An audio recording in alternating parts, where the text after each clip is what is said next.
नमस्कार, cook with अशूमध्ये तुम्हा सगळ्यांचं मनापासून स्वागत. आज आपण मस्त नाजूक असे कळीचे, पांढरे शुभ्र आणि त्याच्यावर मस्त चकाकी असणारे असे नाजूक उकडीचे मोदक कसे बनवायचे हे आपल्या सात्विक भोजनच्या वृषाली ताईंकडून बघणार आहोत. तर तुम्ही ते बघू शकता किती मस्त मोदक बनतायत.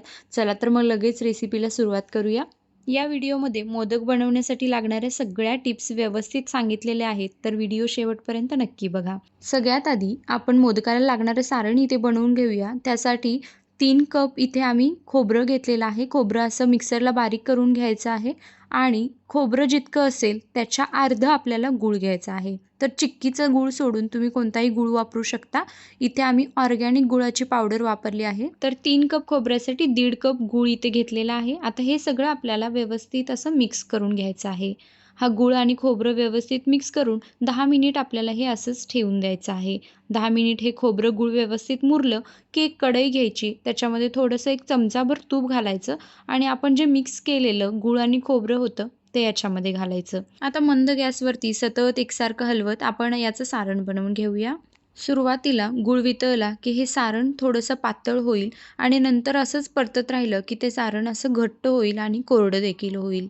तर चांगलं सारण असं परतून घ्यायचं. साधारण 10 ते 15 मिनिट लागतात हे सारण बनायला. तुम्ही सारण बनवायला जर घाई केली तर तुम्हाला ते गूळ आणि खोबरं असं खाताना कच्चं लागू शकतं. तर सारण व्यवस्थित भाजून घ्या.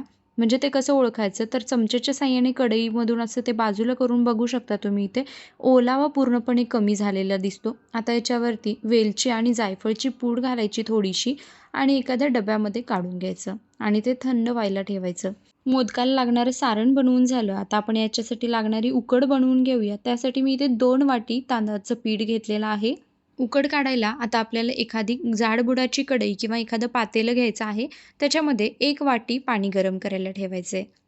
तर आता मोदक पांढरे शुभ्र व्हावे आणि मस्त मऊ लुसलुशीत व्हावे, जास्त काळ मऊ राहावे, यासाठी वृषालीताईंची एक टीप आहे. ती म्हणजे अर्धं पाणी आणि त्या अर्धं दूध घालतात. तर इथे 1 वाटी पाणी आणि 1 वाटी दूध घातलेलं आहे.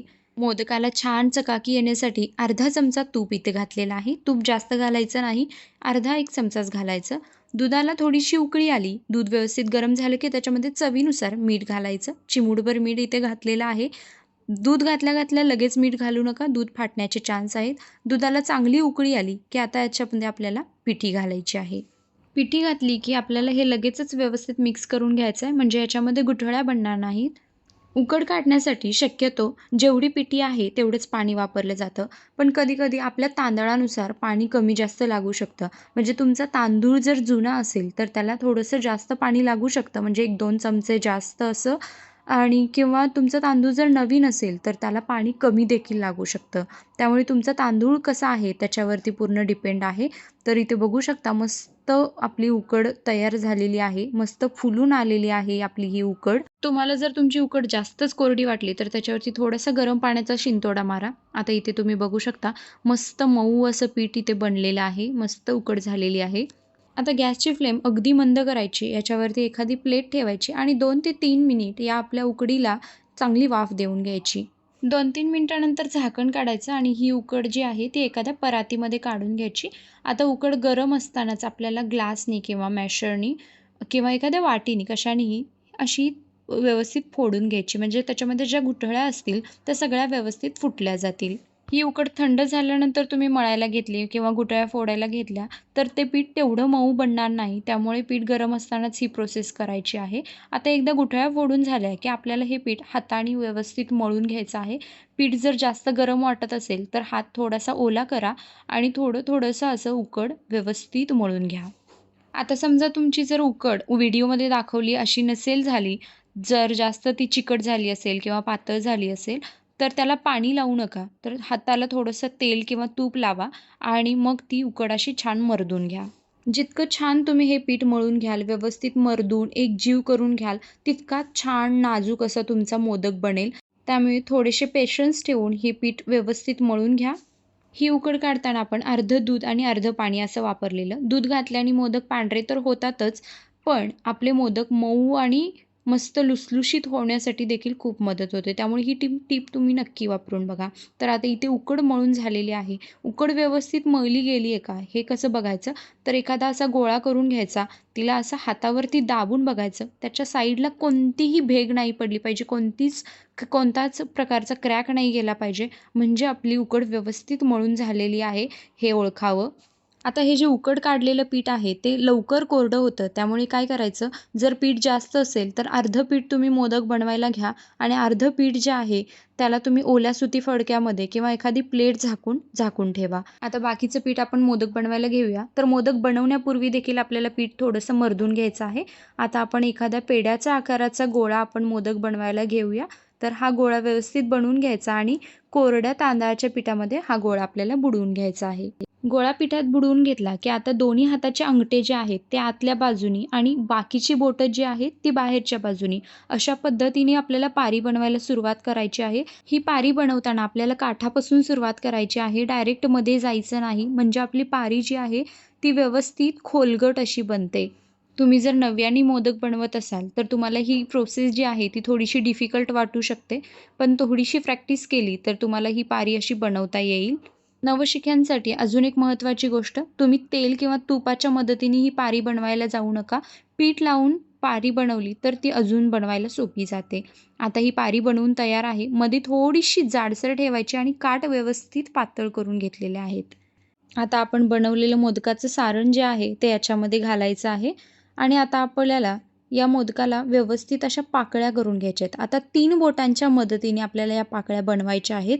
तर आपलं अंगठ्याच्या शेजारचं जे बोट आहे ते मध्ये घालायचं. अंगठा आणि मधलं जे बोट आहे त्या 2 बोटांनी आपल्याला याला व्यवस्थित चिमटी काढून घ्यायची आहे. म्हणजे हे पीठ असं व्यवस्थित खालीपर्यंत छान दाबून घ्यायचं. तर तुम्ही इथे व्हिडिओमध्ये बघू शकता अशा पद्धतीने आपल्याला हे असं चिमट्या काढून दाबून घ्यायचं आहे. तर तुम्ही इथे व्हिडिओमध्ये बघू शकता एक कळी अशी व्यवस्थित बनवून घ्यायची आहे. तुम्हाला हव्या तितक्या तुम्ही कळ्या इथे बनवू शकता. जर जास्त कळ्या असतील तर तो मोदक अजून जास्त छान दिसतो. तर सगळ्या कळ्या अशा व्यवस्थित बनवून घेतल्या की आता आपल्याला हे सारण थोडंसं आत दाबून घ्यायचं आहे आणि आता उजव्या हाताची करंगळी आहे तिच्या मदतीने हा मोदक थोडासा खालून वरती दाबायचा आणि या मोदकाचं तोंड आपल्याला बंद करायचं आहे. तर तुम्ही इथे बघू शकता हलक्या हाताने अशा प्रकारे तुम्हाला हे मोदक बंद करायचं आहे. जास्त जोर द्यायचा नाही, नाहीतर आपल्या कळ्या मोडू शकतात. तर अशा प्रकारे आपल्याला हे तोंड असं मोदकाचं बंद करून घ्यायचं आहे. जर तुमच्या कळ्या अशा दुमडल्या गेल्या असतील तर त्याला थोडंसं व्यवस्थित करून घ्या, उघड्या करून घ्या. म्हणजे तुमचा मोदक छान दिसेल. तुम्ही इथे बघू शकता मस्त मोदक तयार झालेला आहे. आता आपण अजून एक मोदक बनवून घेऊया. तर पिठाचा एक गोळा घ्यायचा, पिठात बुडवून घ्यायचा कोरड्या पिठामध्ये आणि काठापासून मध्ये असं आपल्याला याची पारी बनवून घ्यायची आहे. पारीमध्ये थोडीशी जाडसर असावी आणि काठ पातळ असावे. अशा प्रकारे खोलगट पारी बनवून घ्यायची. त्याच्यामध्ये सारण भरायचं आणि आता आपल्याला 3 बोटांच्या मदतीने व्यवस्थित याला चिमटी काढून अशा कळ्या बनवून घ्यायच्या. सगळ्या कळ्या व्यवस्थित बनवून झाल्या की आता आपल्याला हा मोदक बंद करून घ्यायचा आहे आणि ते हलक्या हाताने करायचं आहे. तर तुम्ही इथे बघू शकता आपला दुसरा मोदक देखील मस्त व्यवस्थित तयार झालेला आहे. आता झालेले मोदक उकडून घेण्यासाठी एक मोदक पात्र घ्यायचं आहे. त्याच्यावरती हळदीचं पान आपल्याला घालायचं आहे. हळदीचं पान नसेल तर केळीचं किंवा कर्दळीचं पान किंवा एखादा सुती कपडा देखील तुम्ही याच्यावरती टाकू शकता. सुती कपडा घेतला तर तो ओला करून याच्यावरती टाका किंवा केळीचं हळदीचं पान घेतलं तर त्याच्यावरती थोडंसं तेल लावून घ्या. तुम्ही ही मोदक जर डायरेक्ट चाळणीमध्ये ठेवत असाल किंवा सुती कपड्यावरती ठेवत असाल तर त्याचा तळभाग जो आहे तो पाण्यामध्ये बुडवा आणि मग हा मोदक उकडायला ठेवा. तर आता हे असे चाळणीमध्ये मोदक भरून घ्यायचे आहेत. आता मोदक छान सुंदर दिसावा याच्यासाठी आपण याच्यावरती अगदी थेंबभर केशरचं दूध घालायचं आहे. हे पूर्णपणे ऑप्शनल आहे. तर अशा प्रकारे केशर लावून घेतलं, थोडंसं केशरचं दूध. आता आपल्याला पाण्याला उकळी आली की हे मोदक वाफायला ठेवायचे आहेत. आता याच्यावरती झाकण ठेवून 10 ते 12 मिनिट आपल्याला हे मोदक छान वाफवून घ्यायचे आहेत.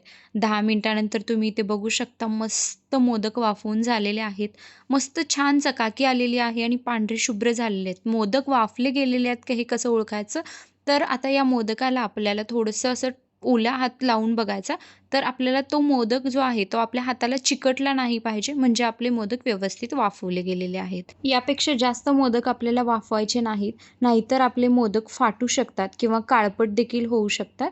तर आता मोदकाची चाळण थंड होऊ द्यायची आणि त्यानंतर हाताला थोडंसं पाणी लावून आपल्याला एक-एक मोदक उचलून घ्यायचा आहे. मोदक गरम असताना काढायला जाऊ नका, तो फाटू शकतो. त्यामुळे त्याला थंड होऊ द्या आणि मग हा मोदक बाहेर काढा. ही मोदकाची रेसिपी जर तुम्हाला आवडली असेल तर लाईक करा, चॅनेलला सबस्क्राईब करा आणि तुमच्या प्रतिक्रिया आम्हाला कमेंटद्वारे नक्की कळवा. Thank you.